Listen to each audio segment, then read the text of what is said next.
সুপ্রিয় দর্শক, স্বাগত এই সময়। আমি ফখরুল আলম কাঞ্চন আপনাদের সঙ্গে আছি। আমরা এই অনুষ্ঠানে সমসাময়িক বিভিন্ন গুরুত্বপূর্ণ বিষয় নিয়ে আলোচনা করি। আজ আলোচনা করব বিদ্যুৎ সাশ্রয়ে অফিসের নতুন সময়সূচি এবং অন্যান্য আনুষঙ্গিক আরও কিছু বিষয় নিয়ে। এই জন্য আমরা তিনজন অতিথিকে আমন্ত্রণ জানিয়েছি। আমাদের সঙ্গে আলোচনা করতে স্টুডিওতে উপস্থিত আছেন আওয়ামী লীগের কেন্দ্রীয় কার্যনির্বাহী সংসদের সদস্য অ্যাডভোকেট ABM রিয়াজুল কবির কাউসার, আছেন বিএনপি জাতীয় নির্বাহী কমিটির সদস্য শেখ রবিউল আলম, আরও উপস্থিত আছেন জাতীয় পার্টির প্রেসিডিয়াম সদস্য ATU তাজ রহমান। স্বাগত জানাচ্ছি আপনাদের তিনজনকেই। আমি শেখ রবিউল আলম, আপনাকে দিয়ে শুরু করি। আজ ক্যাবিনেট মিটিংয়ে গুরুত্বপূর্ণ কিছু সিদ্ধান্ত হয়েছে। তার মধ্যে অন্যতম একটি সিদ্ধান্ত, বিদ্যুৎ সাশ্রয়ের জন্য সরকারি, আধা সরকারি এবং স্বায়ত্তশাসিত প্রতিষ্ঠানের অফিসের সময়সূচি পরিবর্তন করা হয়েছে। সকাল 8টা থেকে দুপুর 3টা পর্যন্ত এবং স্কুল কলেজগুলো, শিক্ষা প্রতিষ্ঠানের সপ্তাহে দুই দিন ছুটি হিসাবে ঘোষণা করা হয়েছে। এছাড়াও অন্যান্য আরও কিছু ছোটোখাটো কিছু নির্দেশনা আছে। আমার জানার আগ্রহ হলো যে আসলে কি বিদ্যুৎ নিয়ে আমরা কি কোনো ক্রাইসিসের মধ্যে দিয়ে যাচ্ছি বা আছি? আপনাদের অভিমত জানতে চাই। ধন্যবাদ আপনাকে। ধন্যবাদ এনটিভি আয়োজিত অত্যন্ত জনপ্রিয় অনুষ্ঠান এই সময়ের দর্শক, যারা দেখছেন, সহ আলোচক, প্রিয় সঞ্চালক। সংকটের মধ্যে তো আছি, মহাসংকটের মধ্যে আছে। কারণ আপনি দেখবেন যে দীর্ঘদিন ধরে তো সরকার বেশ কিছু ইনিশিয়েটিভ নেওয়ার চেষ্টা করছে, কিন্তু বিদ্যুৎ উৎপাদন বাড়ানোর ক্ষেত্রে কিন্তু কোনো ইনিশিয়েটিভ নিতে পারছেন না। উৎপাদনের তো আমরা যে অবস্থায় আছি এই মুহূর্তে তো আমরা মানে সাফিসিয়েন্ট অবস্থায় আছি। তো সাফিসিয়েন্ট অবস্থায় যদি আমাদের থেকে থাকি, তাহলে এই পদক্ষেপগুলি কেন 8টা থেকে 3টা পর্যন্ত হিসাবে সাশ্রয়ী করার জন্য? না, উৎপাদন ক্ষমতা যদি আপনার থাকে আর উৎপাদন করতে যদি আপনি সক্ষম হন, উৎপাদনে যদি আপনার সমস্যা না থেকে থাকে, আপনার জ্বালানি যদি থেকে থাকে, বিদ্যুৎ কেন্দ্রগুলি যদি ফাংশন করে, সঞ্চালনা লাইন যদি মানে কার্যকর থাকে, তাহলে তো সাশ্রয়ের প্রশ্নই আসছে না, তাই না? বরঞ্চ বিদ্যুৎ সাশ্রয় করতে গিয়ে উৎপাদন যদি আপনি কমাতে চান ইচ্ছাকৃতভাবে, তাহলে মানুষের দুর্ভোগ বাড়ছে বা সরকারের ব্যয় কমছে না। কারণ আপনাকে ক্যাপাসিটি চার্জ দিতে হচ্ছে।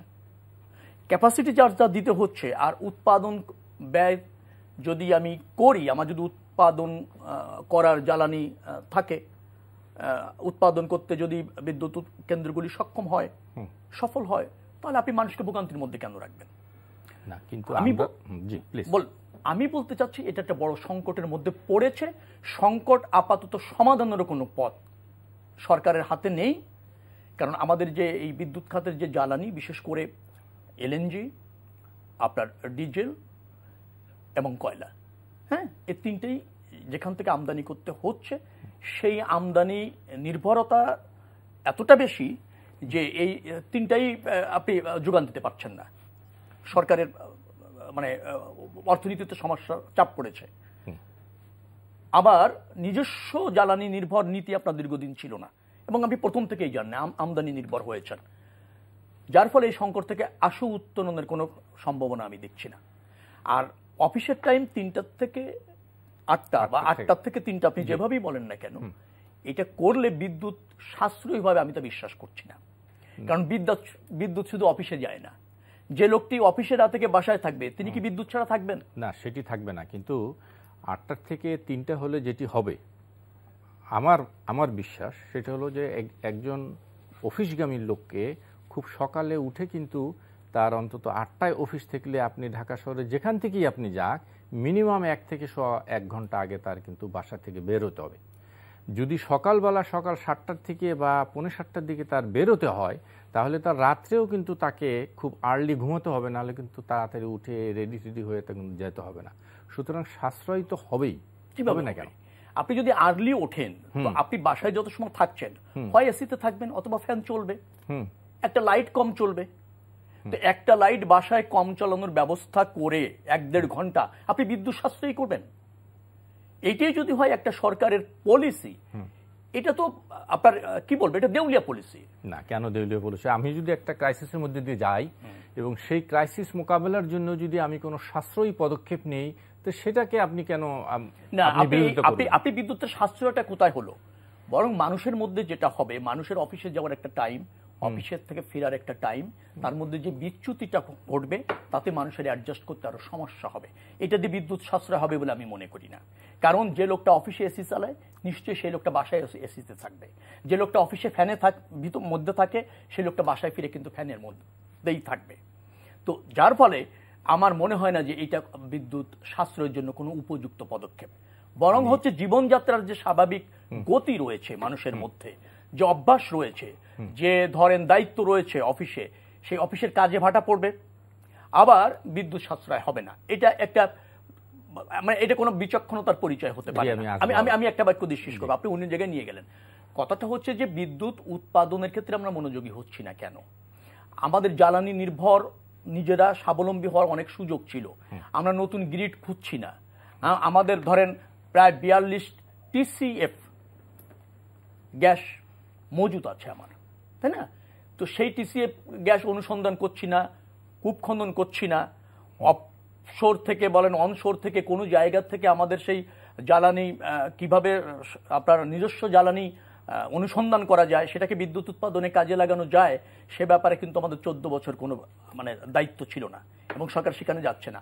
এলএনজির দাম বেড়েছে ঠিক আছে, কিন্তু সেই এলএনজির দাম যদি বেড়েও থাকে, কোন খাত থেকে আমরা অর্থ নিয়ে এলএনজি নিশ্চিত করে বিদ্যুৎ উৎপাদন অব্যাহত রাখতে পারি, সে জায়গায় কিন্তু আমরা মনোযোগী হচ্ছি না। জনগণের উপর চাপাতে চাচ্ছি, প্রাইজের দিক থেকে চাপাতে চাচ্ছি, বিদ্যুৎ না দিয়ে আবার সেটাকে ধরেন একটা এই যে কি বলবো, এটা এলোমেলো ব্যবস্থাপনা যেটাকে বলা হয়, জনবান্ধব না, অর্থনীতির জন্য বান্ধব না।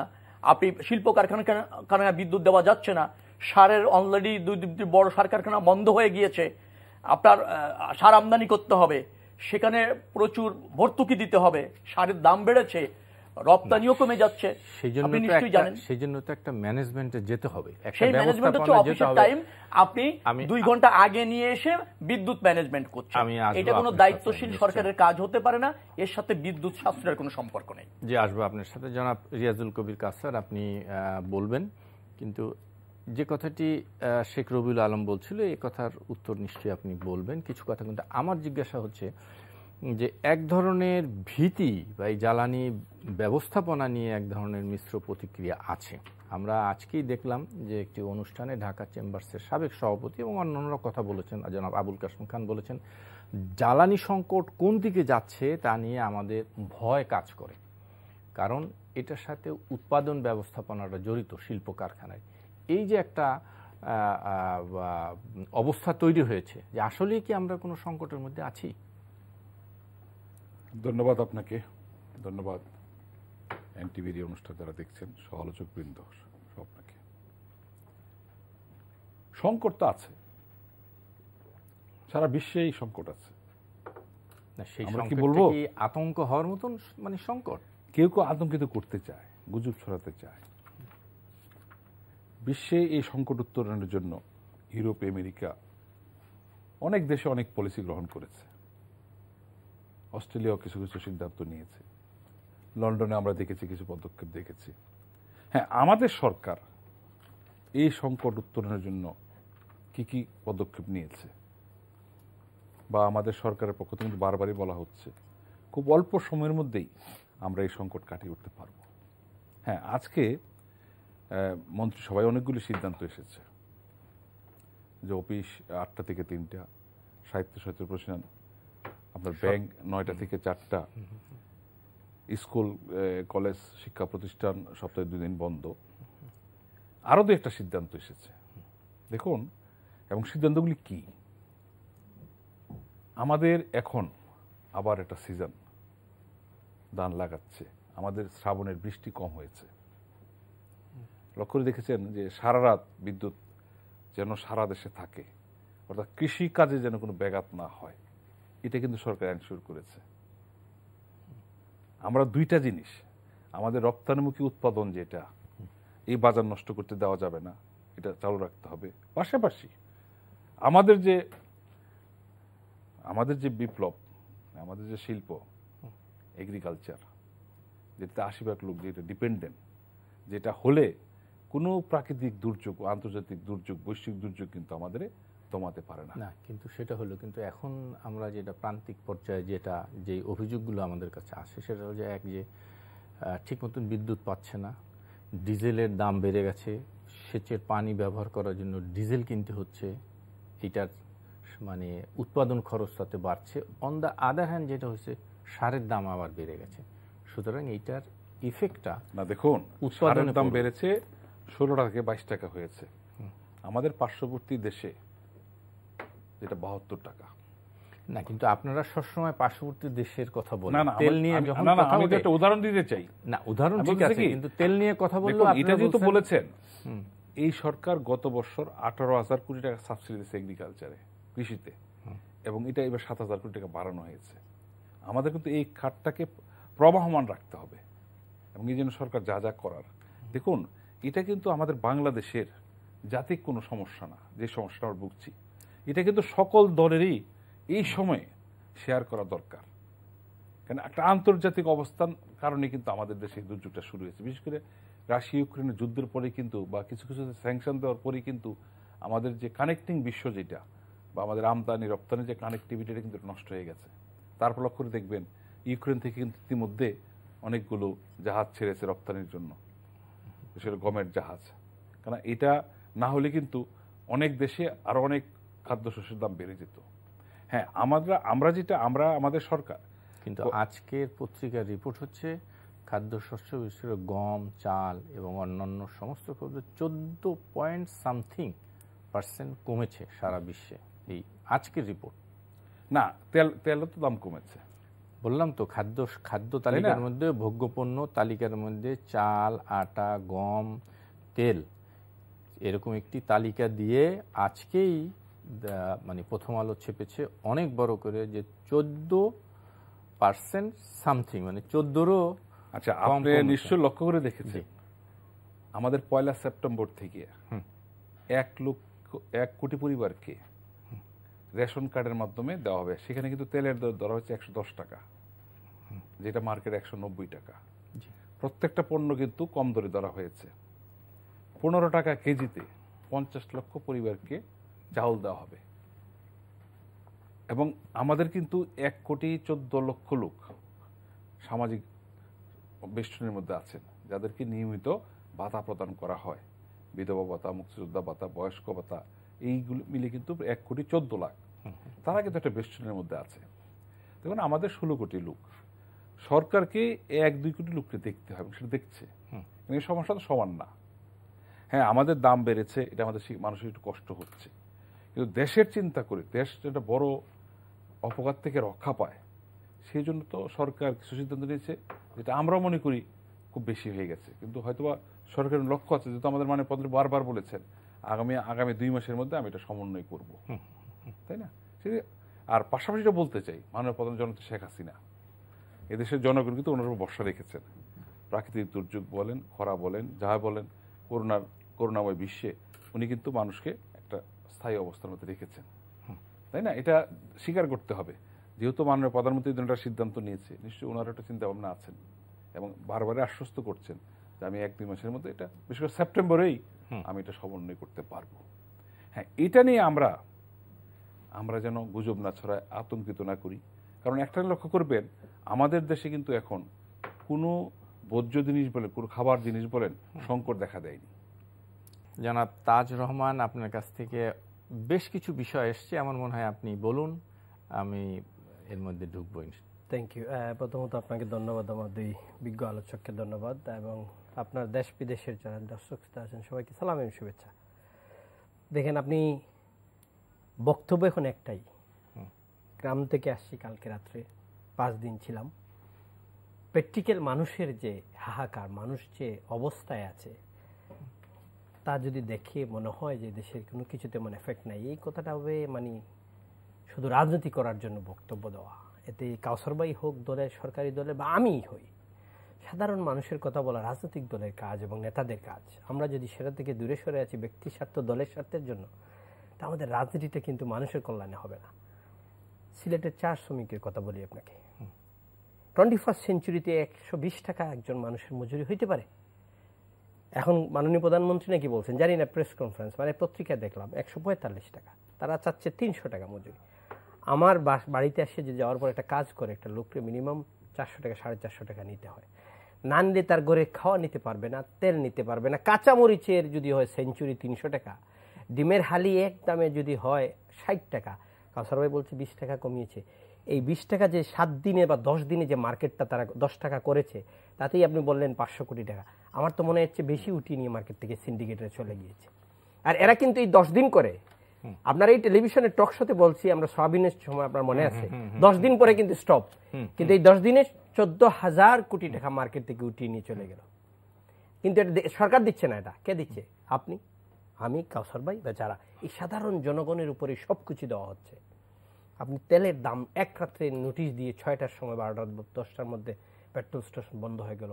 এরা যারা স্টক পাইল করে রাখছে তারাও ভুক্ত অধিকার কয়টা যাচ্ছে? পেট্রোল স্টেশন আছে বাংলাদেশে হাজার হাজার, 10টা 15টা থেকে ভুক্ত অধিকার কি ফাইন করবে?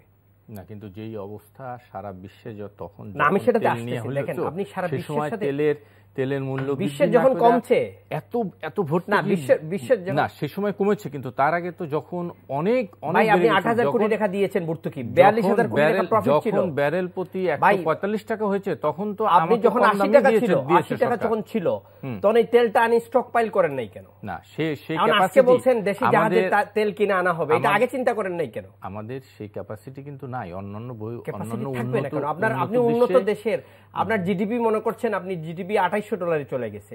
আপনার ইকোনমিক বলতেছেন এখন আমরা 600 কোটি টাকার 6 লক্ষ কোটি টাকার বাজেট আপনার।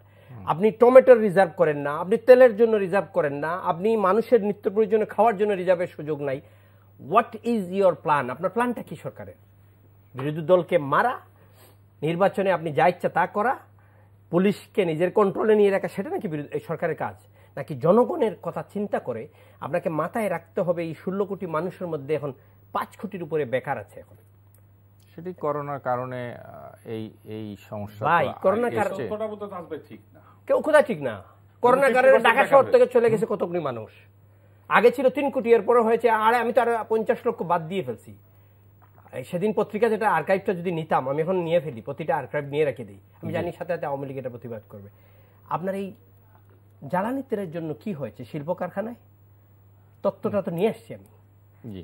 আপনি এই জিনিসটা আমাকে, যন্ত্রপাতি 35% যা বিদেশ থেকে এনে গার্মেন্টস আমাদের চালাইতে হয়, তা 35% আমাদের উপরে পড়ে গেছে। কেন পড়েছে? ডলারের জন্য। আমি আপনাকে বলতে চাচ্ছি, আপনি ডিভ্যালুয়েশন করেছেন আপনার টাকাটাকে। কেন করেছেন? You want to earn foreign money, reserve বাড়ানোর জন্য আপনি ডিভ্যালু করেছেন টাকাকে। আপনাকে ডলার আসবে বেশি টাকা দিলে, পাউন্ড আসবে, আসছে 8,000 কোটি টাকা আপনার আসছে। For time being you are crisis in reserve. আপনি IMF কে বলেছেন আমাকে 4.5 বিলিয়ন, হুইচ ইজ আপনার 4.5 লক্ষ কোটি টাকা দেন আমাকে। আপনার রিজার্ভটা কেন শর্ট হলো? 48 বিলিয়ন থেকে রিজার্ভটা আপনার 31 বিলিয়নে চলে আসলো। না, সেটি হয়েছে ধরেন আমদানির থেকে, যখন তাকে আমদানি করতে হচ্ছে। আমি আপনাকে বলি, আপনি আমদানি নির্ভর ইকোনমি আপনার। আপনি তেল কিনে আনতেছেন, LNG যখন প্রাইস ছিল মার্কেটে, 2টা দেশ থেকে স্পট মার্কেট থেকে কিনা হয়, কাতার থেকে এবং ওমান থেকে আমরা নিয়ে আসি। সেই স্পট মার্কেটের প্রাইসের সময় আপনি নেন নাই, ফিক্স করেন নাই। যদি এই প্রাইসটা ফিক্স করে ফেলতেন তাহলে আপনার কাছে কিন্তু দাম বাড়াইতে পারতো না। আপনি বলছেন না আমি স্পট ট্রেডিং থেকে কিনে নিই। তখন ওই সময় স্পট মার্কেট থেকে যদি লং টার্মে LNG, ভাই আপনি তো এগ্রিমেন্ট করতে পারতেন। না তখন 1 বছরের মিনিমাম এগ্রিমেন্ট করা যায়। আবার আপনারাই বলতেন যে এই দেখেন কত দাম দিয়ে আসে লং টার্মে। আমরা শুনেন, লং টার্মে আমরা আপনাকে করেছে, আমার কথাটা শেষ করতে দেন। মার্কেটে অনেক কম দামে। মিস্টার কাঞ্চন, আপনাকে বলে দেই, আপনার স্ট্যাটিস্টিক্যালি পত্রিকার রিপোর্ট অনুযায়ী এই লাস্ট 3 মাসে দেশের যে বিদ্যুৎ, গ্যাস, নিত্য প্রয়োজনীয় জিনিসপত্র, আপনার মূল্যস্ফীতি, ইনফ্লেশন, এগুলা যদি নিয়ে আপনি হিসাব করেন, মুদ্রাস্ফীতি থেকে দেশের শিল্পতে যে অ্যাটাক হয়েছে, BCI প্রেসিডেন্ট জসিমউদ্দিনের কথা অনুযায়ী যে তেল এভাবে না বাড়িয়ে দাপে দাপে বাড়াইলে ভালো হইতো। ওনার বক্তব্য প্রথম আলোতে আসছে, বাংলাদেশ প্রতিদিন ওনার ছবি এসেছে। আপনার ডলারের দামের জন্য 12%, সবকিছু আপনার ওয়ার্ল্ডের সাথে আপনার কাঁচামালে 50%। আপনি যদি প্রথম দফায় তেলের দাম বৃদ্ধিতে পরিবহন ভাড়া বেড়েছে 20%, এটা কে দিচ্ছে? কাঁচা বাজারে যাচ্ছেন, কারণ বাজার আপনি দিচ্ছেন, আমি দিচ্ছি। আপনার উৎপাদনের খরচ বেড়েছে 7%, পণ্যের দাম বেড়েছে 12%, আর দ্বিতীয় দফায় তেলের দাম মুদ্রিত পরিবহন ভাড়া বেড়েছে 40%।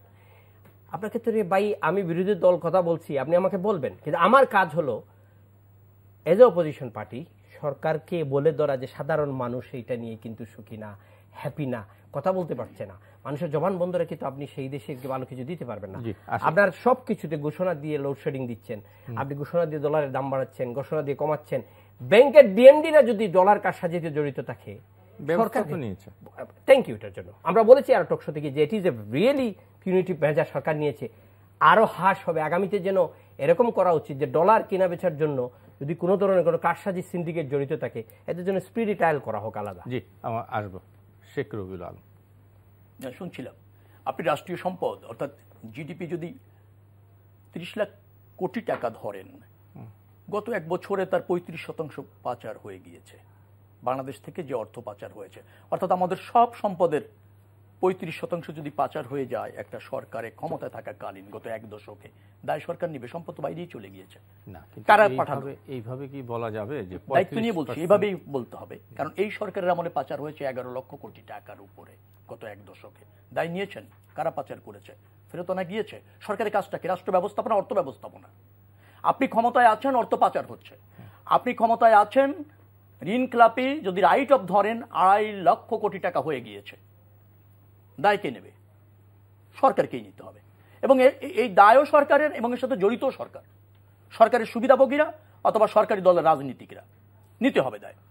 ওই যে বলছিলেন আমাদের আজকে বিদ্যুতের কথা, যেটা আপনি বলছিলেন, সমস্যাটা কোথায়? প্রথমটা আমি আবারও বলি, ভ্রান্ত নীতি, অব্যবস্থাপনা, লুটপাট। লুটপাটটা কেমন বলেন? আপনি 1,28,000 কোটি টাকা দিয়ে রূপপুরে একটা পারমাণবিক বিদ্যুৎ কেন্দ্র তৈরি করছেন, এখনো পর্যন্ত উৎপাদনে যান নেই। সেম বিদ্যুৎ কেন্দ্র ভারতে হয়েছে 28,000 টাকায়, মাত্র কোটি টাকায়, তাই তো? 4 গুণের উপরে। আবার ওই যে আপনি রাশিয়ার থেকে যে টেকনোলজি এবং ঋণ নিয়ে করছেন, 4 গুণ অর্থ তো ব্যয় করছেন, আবার এই টাকার কিন্তু জনগণকে ইন্টারেস্ট দিতে হচ্ছে, ঋণের টাকা পরিশোধ করতে হচ্ছে। এটা কি অব্যবস্থাপনা নয়, লুটপাট নয়? না, নিশ্চয়ই না, আমি সেভাবে বলবো না। কিন্তু যখনই কোনো আলোচনা আসে, এই আপনাদের তরফ থেকে এ কথা বলা হয়, এই রূপপুর পারমাণবিক বিদ্যুৎ কেন্দ্রের কথা আসে, পদ্মা সেতুর কথা আসলে আপনারা ভূপেন হাজারিকা সেতুর কথা আনেন, কিন্তু স্থান কাল পাত্রভেদে তো সেই মানে সেটা ভেরি করবে। পদ্মা নদীর যে খরস্রোতা আর ভূপেন হাজারিকা সেতু যেখানে, আপনার এগুলো তো আমরা খুব এই বিষয়ে এক্সপার্ট না। আপনি এটা বলতে বললেন, আমি খুব পেলাম 22টা পিলারের যদি আপনি ধরেন, না পিলার 22টা পিলারের একটা করে পাইলিং বাড়ানো হয়েছে ওই খরস্রোতা নদীর কারণে। আপনি 3 গুণের উপর বাড়িয়ে দিয়েছেন প্রাক্কলন ব্যয়ের চেয়ে। স্টেট লুটপাট, অব্যবস্থাপনা, অপচয়, অদূরদর্শিতা, এ দায় সরকারকে নিতে হবে। জনগণের অর্থ এভাবে ব্যয় করার সুযোগ আপনার নাই সরকারের থেকে, আর এ দায় আপনাকে কেউ দেয়নি। আমি শেষ করবো, একটু আপনি শুরু করলে দিলেন মাত্র। 5 লাখ কোটি টাকা আপনি বিদ্যুৎ উৎপাদনের জন্য গত ক্ষমতা আসার পর ব্যয় করেছেন, 5 লক্ষ কোটি টাকা। তার মধ্যে 1 লক্ষ কোটি টাকার কাছাকাছি দিয়েছেন ক্যাপাসিটি চার্জ, 2 লক্ষ কোটি টাকার মতো রাষ্ট্র দায় রয়েছে, মানে আমরা ঋণ হয়ে আছি, 2 লক্ষ কোটি টাকা পাচার মানে আপনি ব্যয় করেছেন, তাই তো? আপনি আমাদের সময় 4,700 মেগাওয়াটের মতো উৎপাদন ক্ষমতা আমরা রেখেছিলাম, এখন 9,000-10,000 মেগাওয়াট উৎপাদন করছেন এখন এই সময় এসে। মাত্র 4,500 মেগাওয়াট বিদ্যুৎ উৎপাদন করবার জন্য 5 লাখ কোটি টাকা রাষ্ট্রের থেকে ব্যয় করেছেন। এখন আপনি বলছেন যে জ্বালানি সংকটের কারণ আছে। তার জ্বালানি সংকটের কারণটা কেন হলো? তার কারণ হচ্ছে যে আপনি বিদ্যুৎ উৎপাদনের ক্ষেত্রে নিজস্ব সুবিধাভোগীদের এই স্টেশনগুলি আপনার তৈরি করার সুযোগ দিয়ে নিজে সুবিধা নিয়েছেন, জ্বালানি নির্ভর করেছেন, আমদানি নীতিতে গিয়েছেন, যার ফলে এখন এই সংকট থেকে উত্তরণের কোনো পথ আপনি পাচ্ছেন না বা দেখছেন না। একটা কথা একটু বলতে হয়, যেটা আপনি বলছিলেন যে আমাদের তো তেলের দাম বাড়ানো ছাড়া কোনো উপায় ছিল না। আমরা 8,000 কোটি টাকা আমাদের লস হয়েছিল গত 1 মাসে যখন আমরা বাড়াতে গেলাম। এর আগে আপনি 46,000 কোটি টাকা প্রফিট করেছেন, সেখান থেকে 10,000 কোটি টাকা সরকার নিয়েছে। 46,000। আচ্ছা, ঠিক আছে, আমি বলছি 46,000, সেখান থেকে 46,500 কত কোটি টাকা হবে, সেখান থেকে সরকার 10,000 কোটি টাকা নিয়েছে পেট্রো বাংলা থেকে যদি আপনি ধরেন। আরো 36,000 কোটি টাকা এখনো পর্যন্ত কোথায় আছে, কোনো ট্রেস নাই, প্রথমত। দ্বিতীয়ত হচ্ছে আপনি আরো 37% শুল্ক এবং কর নিয়েছেন, অর্থাৎ সরকার এখানে লাভবান হয়েছে। এখন ৮,০০০ কোটি টাকার যখন আপনার লস হচ্ছে তখন আপনি জনগণের উপর দায়টা চাপিয়ে দিলেন। তার মানে কি সরকার এখানে ব্যবসা করবে আর সেই ব্যবসার আপনার হবে অনুষঙ্গ হবে জনগণ, আর ব্যবসার অনুষঙ্গ যদি জনগণ হয় সেটা কি জনগণের সরকার? নিশ্চয়ই একটা সরকার তো নিশ্চয়ই ব্যবসা করবে না, করছে তাই না, এটা ব্যবসা করবে না। আপনি আমাকে বলেন জ্বালানি খাতে সরকার করছে নাকি? সরলীকরণ করে আপনি এখানে মানে বলছেন বিষয়টা আসলে এত সরলীকরণ আমার মনে হয় এর চেয়ে বেশি সরলীকরণ আমি সেভাবে বলতে পারছি না। বিপিসি নিশ্চয়ই কোনো ব্যবসা প্রতিষ্ঠান কেন? আপনি ৪৬,০০০ কোটি টাকা লাভ করেছেন, লাভ করেছে, কিন্তু সেটা আপনি দেখলেন যদি এই যে ক্রাইসিস গুলো যখন ফেস করবে, রাষ্ট্র যখন কোনো ক্রাইসিস ফেস করবে তখন কি করবে, আপনি কিভাবে করবে? রাষ্ট্রের ক্রাইসিস না, এই যে আমাকে ধরেন এই যে পেট্রোল ডিজেল এত দামে কিনতে হচ্ছে, এটা ক্রাইসিস না? আমি জনগণ হয়ে রাষ্ট্রের মালিক হয়ে ক্রাইসিসের মধ্যে আছি, আপনি সরকার হয়ে বিবেচনা নেবেন না? সারা বিশ্বই কিনছে, আমি আছি। আচ্ছা, জনগণের ক্রাইসিস চেয়ে রাষ্ট্রের আর কোনো ক্রাইসিস আছে না? তো জনগণের এই যে মূল্যস্ফীতি, তারপর ধরেন এই যে মধ্য আয়ের মানুষ নিম্ন আয়ের মানুষ জীবন নির্বাহ করতে পারছে না, সেরকম একটা সরকার আছে, রাষ্ট্রের এর চেয়ে বড় ক্রাইসিস আর সরকারের আছে না? নিশ্চয়ই আসবো, আবার আপনার কথা শুনবো আমি। রিয়াজুল কবির কাছের অনেক কথা এসছে, এটা তো সত্য কথা যে মানুষ এক ধরনের মানে চাপ মধ্যে আছে, জ্বালানি তেলের দাম বেড়েছে, দ্রব্যমূল্যের দাম বেড়েছে, সবকিছু মিলে যদি আপনি একটু বলেন। আপনি বলেছেন সরকার কি ব্যবসা করছে? সরকার কি বিভিন্ন সেক্টরে সাবসিডি দিচ্ছে না, ভর্তুকি দিচ্ছে না? শেখ রবিউল আলম অনেকগুলি সংখ্যা তথ্য উল্লেখ করেছেন, আপনিও বলেছেন যে সংখ্যার সাথে তারতম্য আছে। দেখুন, বুঝতে হবে যে জননেত্রী শেখ হাসিনা নেতৃত্বে আওয়ামী লীগ সরকারটা কোথায় দাঁড়িয়ে আছে। ৪,০০০ মেগাওয়াটের বিদ্যুতের জায়গায় আমরা এখন ১৪,০০০ মেগাওয়াট উৎপাদন করছি। আমাদের ক্যাপাসিটি ট্যাক্স যেটা, সেটাতে আরও সামর্থ্য অনেক বেশি ছিল। আমাদের ইতিমধ্যে আমাদের যে রিজার্ভ ওনাদের সময় ছিল $4 বিলিয়ন, এখন এটা $44 মিলিয়ন। বাজেটও কম ছিল, আমি তো বললাম সংখ্যা বললে অনেক কথা বলতে হয়। আমরা যে জায়গাটায় দাঁড়িয়ে আছি, আমরা কি অনুষ্ঠিত দাঁড়িয়ে আছি? ওনারা সারা বাংলাদেশে খাম্বা দিয়েছিলেন, আমরা বিদ্যুৎ দিয়েছি, চলমান করেছি। হ্যাঁ, আমরা তো শতভাগ বিদ্যুৎ শুরু করেছিলাম খাম্বা দিয়ে এবং সোলার দিয়ে। বৈশ্বিক একটা ক্রাইসিসের জন্য আমাদের আজকে লোডশেডিং শেয়ার করতে হচ্ছে, এবং এটাও কিন্তু আমরা বলছি যে আগামী মাসে সেপ্টেম্বরে তো এমনি কমে যাবে, মানে কমে যাবে, যেহেতু শীতের একটা আমেজ আসবে। দেখুন, তারপরও যেহেতু আমাদের এখন ইরিগেশন সিজন, আজকে আমি প্রথমেই বলেছি সরকার কিছু সিদ্ধান্ত নিয়েছে, আমাদের তো ইরিগেশনটা টিকিয়ে রাখতে হবে। এবং আমাদের রামপাল নিয়ে অনেক কথা হয়েছে, রামপালও কিন্তু আগামী অক্টোবরে পাইপলাইনে আসছে। আমরা মনে করি এখানেও কয়লা ভিত্তিক যেটা, হ্যাঁ, এটাও কিছু সাশ্রয়ী হবে। এবং আমাদের দিনাজপুরেও কয়লা তোলা করা হচ্ছে। শেখ রবিউল প্রথম দিকে বলেছিলেন যে আমাদের কূপগুলি চালু করা হচ্ছে না। লক্ষ্য দেখেছেন গত 3 বছরে আমরা কিন্তু 3টা কূপে গ্যাস পেয়েছি। আর এটাও বুঝতে হবে যে কূপ থেকে গ্যাস পাওয়া বা যে রিসার্চ করা, এটা খুব কস্টলি, এবং এটা কিন্তু বিদেশিরই করে থাকেন। কিন্তু আমাদের কিন্তু বুঝতে হবে আমাদের যেটা আছে সেটা তো আছে, আমরা যদি বিশ্ববাজার থেকে কম দামে কিনতে পারি। কিন্তু এখানে তাজ ভাই একটা কথা বলেছেন, আমাদের আপনার মনে আছে কিনা, আমাদের করোনার 20 সালে আমাদের একটা বাম্পার ফলন হয়েছিল ধানের, কিন্তু উপজেলা প্রশাসন জেলা প্রশাসন ধান রাখার কিন্তু জায়গা পায় নাই। মানে উপজেলা নির্বাহী কর্মকর্তার অফিসে ধান রাখতে হয়েছে, কারণ সরকার সেই অবস্থায় যায় নাই। সরকার কৃষক থেকে ধান কিনেছে, কিন্তু রাখতে হয়েছে সরকারি অফিসে, গুদামে না। এখন ব্যবস্থা নিয়েছে সেটা নেওয়া হবে। একই অবস্থায় আমাদের কি সামর্থ্য আছে 6 মাসের তেল গ্যাস কোথাও নিয়ে রাখা? আমাদের কিন্তু 3 মাস পর পর, এই যে বলে 9 দিন 18 দিন পর গ্যাস আছে, আমার তো 18 দিন পরে আবার পাইপলাইনে গ্যাস আসছে, তেল আসছে, আমার তো রাখার সুযোগ নাই। কারণ বিনা পয়সায় তো গ্যাস তেল দেওয়া হয়েছে, আমরা কি স্টক করতে পেরেছি? পারি নাই। এটা বাস্তবতা বুঝতে হবে। বরঞ্চ সরকার একটা রিস্ক নিয়েছে, দাম বাড়ানো হয় না যেন দেখে আমরা এটা, কেন আমরা মনে করি অনেকেরই ধারণা ছিল যে ইউক্রেন রাশিয়ার যুদ্ধটা থেমে গেলে এত লং টাইম হবে না। হ্যাঁ, সরকার তো ওটার বাহবা কিন্তু সরকার দিচ্ছে না। আমি ওনার সাথে একসাথে টকশোতে ছিলাম দুনু ভাই, আমি বলেছিলাম এটা যুদ্ধ লং হবে না, সেটা দেখুন এটা বলা যাচ্ছে না, কিন্তু সরকার যে এই যে দাম বাড়ালো না, তাই না, আমরা বিপিসি সাবসিডি দেই, সরকার এখান থেকে নেবে যেন মানুষের কষ্ট না হয়। 8 মাস পর কিন্তু আমরা বাধ্য হয়েছি এটা করতে, কারণ সারা বিশ্বে যে চিত্রটা দেখছি সেটা আরো বড় কিছু হতে পারত। এই শেয়ারটা কিন্তু এখন জনগণই করছে, কষ্ট হচ্ছে, বাট জনগণ কিন্তু শেয়ার করছে। জনাব তাজ রহমান, আপনার কাছ থেকে যাই সরাসরি এবং শুনতে চাই। আমরা শেষ পার্টে আমি আছি। লাস্টটা দিয়ে শুরু করি। আমার কাউসার ভাই খুব প্রিয় একজন মানুষ বলেছেন সরকার জনগণের সাথে শেয়ার করছে, খুব ভালো কথা, কিন্তু সরকার জনগণের সাথে বোঝাটা শেয়ার করে, ভালোটা সব কৃতিত্ব আওয়ামী লীগের, জনগণের না। আওয়ামী লীগ বক্তব্য দিলে কিন্তু মাজার এদেশের মানুষের কৃতিত্ব বলে না। স্বাধীনতা তাদের, এই দেশের উন্নয়নও তাদের, এদেশের 50 বছরে যা হয়েছে অর্জন সব তাদের, বাকিগুলো সব বাকি বিরোধী দলের। স্বীকার করবে না কোনো দল যা করেছে। এটা আমার বন্ধুদের আজকে বললেন যে জনগণের সাথে এই বোঝাটা শেয়ার করছে। দ্রব্যমূল্যের দাম আকাশচুম্বী 300 টাকা মরিচ, সেটা শেয়ার করছে। দেখেন আমি একটা তথ্য আপনাকে আজকে এখানে দেই। 2011 সালে সরকার কিন্তু ফ্রেন্সের একটা কোম্পানি স্লাম বার্জার কোম্পানিকে দেশের গ্যাস কুপনগুলোকে তদন্ত রিপোর্ট করার জন্য একটা তথ্য সামারির জন্য এনেছিল।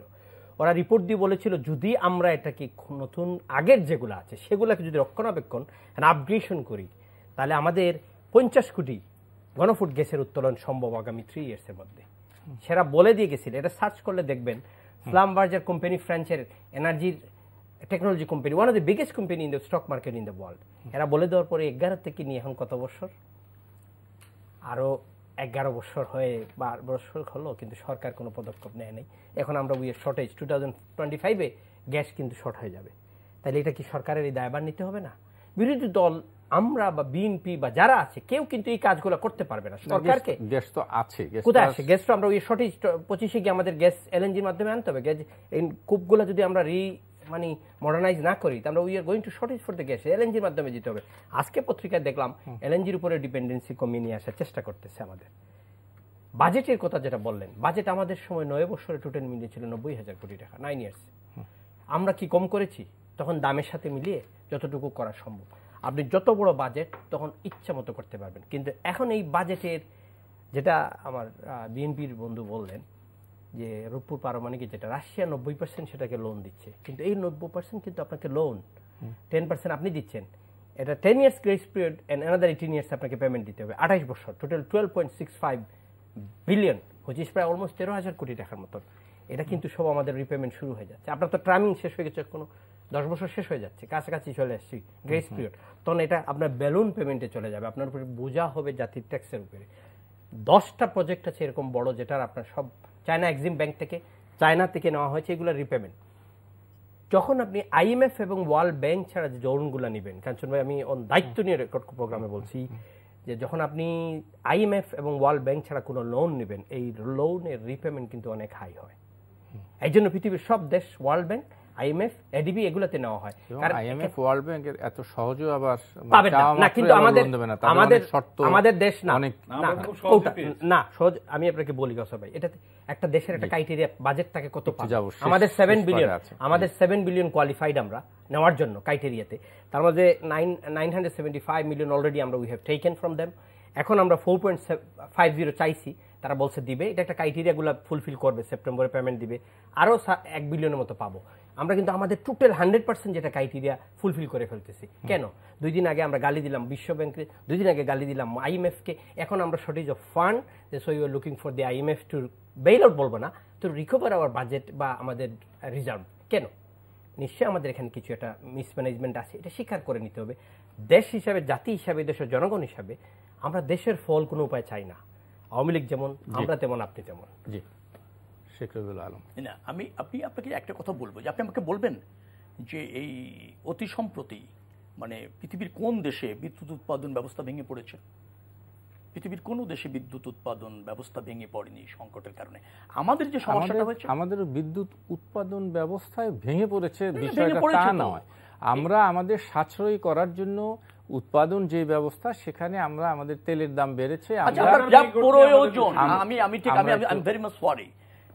আমাদের যা প্রয়োজন সেই উৎপাদন দিতে পাচ্ছি না। 10 ঘন্টা 12 ঘন্টা লোডশেডিং সরকারের তরফ থেকে দেয়া হচ্ছে, 2 ঘন্টা মানুষ 8 থেকে 10 ঘন্টা লোডশেডিং এর মধ্যে আছে, এটা ভেঙে পড়ো না। অফিসের টাইম চেঞ্জ করতে হচ্ছে, শিল্প কারখানা বন্ধ করতে হচ্ছে, এটা ভেঙে পড়ো না। বিদ্যুৎ আপনি দিতে পারছেন না, দুটি সার কারখানা বন্ধই করে দেওয়া হচ্ছে ঘোষণা দিয়ে। আবার শিল্প কারখানা এক একদিন এক এক অঞ্চলে বন্ধের দিকে যাচ্ছে, এটা ভেঙে পড়ো না। না, এটা একটা ম্যানেজমেন্টে গিয়েছে। আচ্ছা, ম্যানেজমেন্ট মানে হচ্ছে যে আপনি বিদ্যুৎ দিতে পারছেন না, ম্যানেজমেন্ট করছেন, তাহলে ভেঙে পড়ো না। চাহিদার যোগান দিতে পারছেন না, ভেঙে পড়ো না। আমি জানি না ভেঙে পড়া বলতে কি বোঝায়। এই যে সরকার আগামী ধরেন জানুয়ারি ফেব্রুয়ারিতে 4000 মেগাওয়াট বিদ্যুৎ আমাদের জাতীয় গ্রিডে যুক্ত হওয়ার কথা, 4টি আপনার ওই কয়লা ভিত্তিক বিদ্যুৎ কেন্দ্র থেকে। কয়লার দামও পৃথিবীতে এখন ঊর্ধ্বমুখী। আপনাকে এই বিদ্যুৎ উৎপাদন সচল যদি রাখতে হয় 42 মিলিয়ন মেট্রিক টন কয়লা আমদানি করতে হবে। আমাদের ইকোনমির যে অবস্থা, সেখানে এই কয়লা আমদানি করে ওই বিদ্যুৎ কেন্দ্রে বিদ্যুৎ উৎপাদন করে জাতীয় গ্রিডে যুক্ত হবে, কেউ বিশ্বাস করতে পারছে না এই অবস্থার মধ্যে। অর্থাৎ আগামী জানুয়ারি ফেব্রুয়ারিতে ওই 4000 মেগাওয়াট আসার কোনো সম্ভাবনা আমি দেখছি না ব্যক্তিগতভাবে। উনি বললেন যে আমাদের $7.5 বিলিয়ন আমাদের সময় রিজার্ভ রেখে গিয়েছিলাম। আমাদের রিজার্ভটা কি? রিজার্ভ হল সেফটি। আমার আমদানি রপ্তানি আয় ব্যয়ের হিসাব যদি ঠিক থেকে থাকে, রাষ্ট্র যদি সঠিকভাবে চলে, বাজেটের অর্থ যদি জনকল্যাণে ব্যয় হয়, অনুন্নয়ন ব্যয় যেটা আছে সেটা যদি রাষ্ট্র ব্যবস্থাপনায় সঠিকভাবে ব্যয় হয়, তাহলে আপনার রিজার্ভটা সেভই থাকে। আমরা কিন্তু $7.5 বিলিয়ন করেছিলাম। আমরা আমদানি বন্ধ করে দিয়েছিলাম না, নিরুৎসাহিত করেছিলাম না। আমাদের সময় এই অর্থের কারণে বিভিন্ন সেক্টরে ক্লিষ্টতা সাধন করতে হয়নি।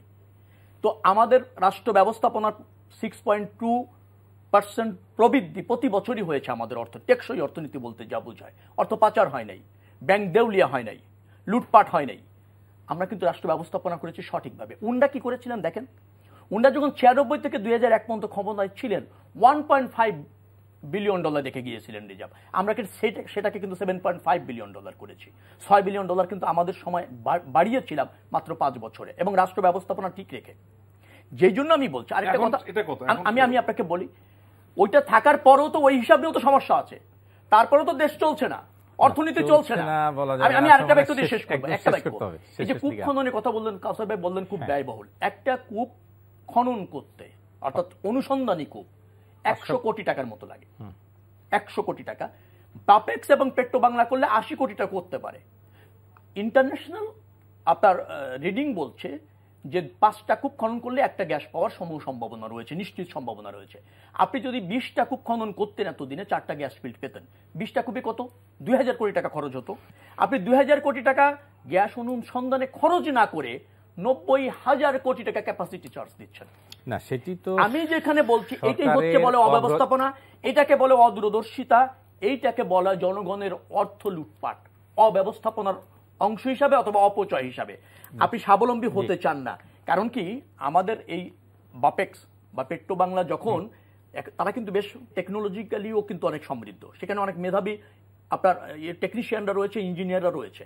আপনি তাদের কাজে লাগাচ্ছেন না, না কাজে লাগিয়ে আপনার দলের সুবিধাভোগীদেরকে বিদ্যুৎ উৎপাদনের দায়িত্ব দিয়ে আমদানি নির্ভর এলএনজি তে বিদ্যুৎ উৎপাদনে গিয়ে আজকে সংকট সৃষ্টি করেছে। শেষ করতে হবে।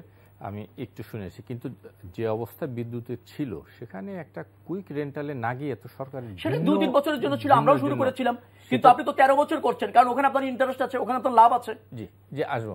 দেখুন, শেখ রবিউল আহমেদ একটা কথা বলেছেন, ওনাদের সময় যে বিদ্যুৎ হতো এটা কতটা গ্রাহক ব্যবহার করতো, কত পার্সেন্ট ব্যবহার করতো, আর এখন কত পার্সেন্ট? আমরা তো মনে করি আমাদের গ্রাম পর্যায়ে, ওয়ার্ড পর্যায়ে এখন বিদ্যুতের ব্যবস্থা আছে, ব্যবহারটা বেড়েছে। আমাদের 200 মেগাওয়াট লোডশেডিং করতে হচ্ছে, বিদ্যুৎ ক্রাইসিস দেখা দেয়, সরি 2000 মেগাওয়াট।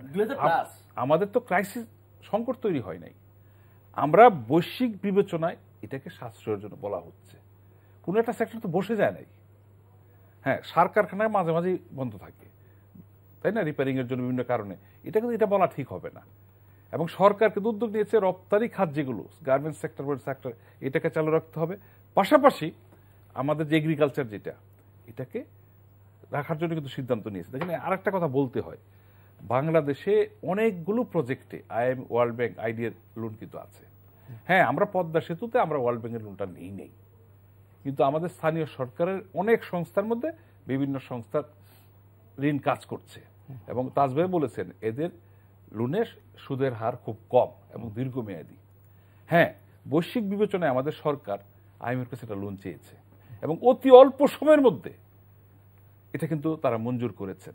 মঞ্জুর হয়নি এখন, যাই হোক, এটা তারা পজিটিভলি বিবেচনায় রেখেছে। আর আপনাদের attitude দেখছি। রাইট, দেখুন না, এটা হবে কিন্তু দুর্ভাগ্য কি জানেন, এই সময় আমরা 6.5 টাকা বাড়িয়েছি, আমরা তেল গ্যাসের দাম বাড়িয়েছি।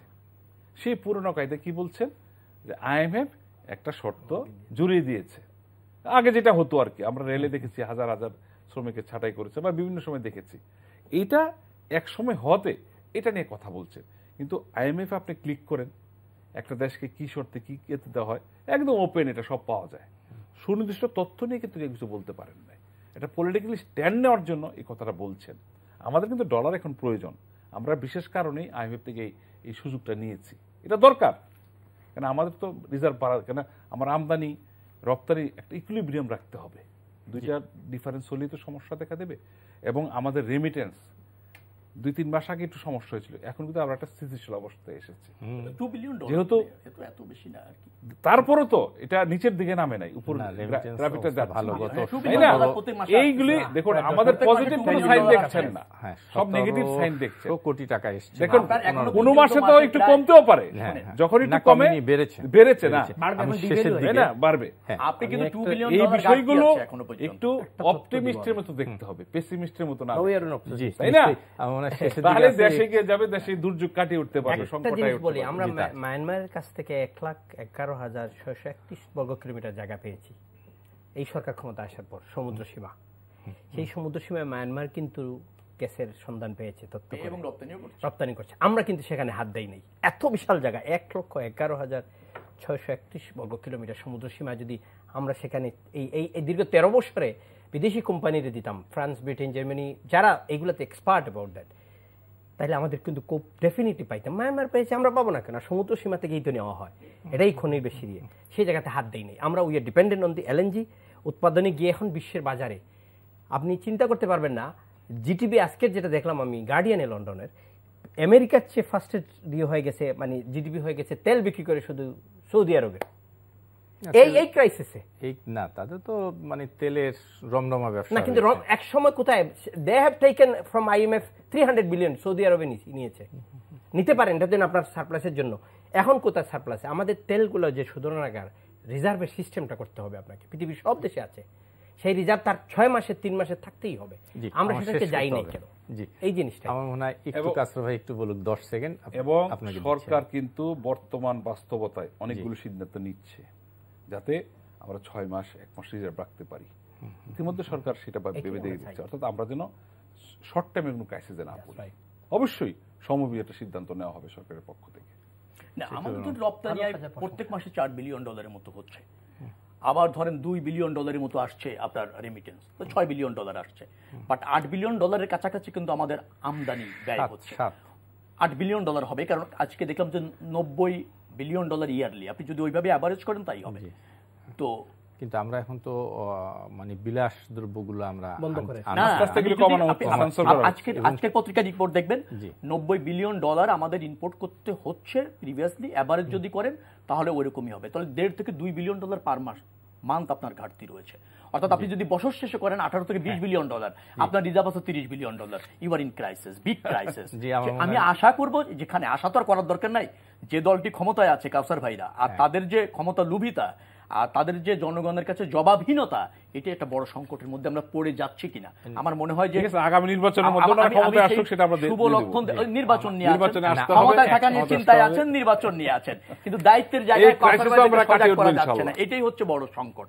আরেকটা কথা আমি একটু বলি, কাসারদা বললেন না যে বিশ্ব ব্যাংকের থেকে ঋণ নেয়নি, আসলে বিশ্ব ব্যাংক পদ্মা সেতুতে ঋণ দেয়নি, বাক্যটা তাই হওয়া উচিত।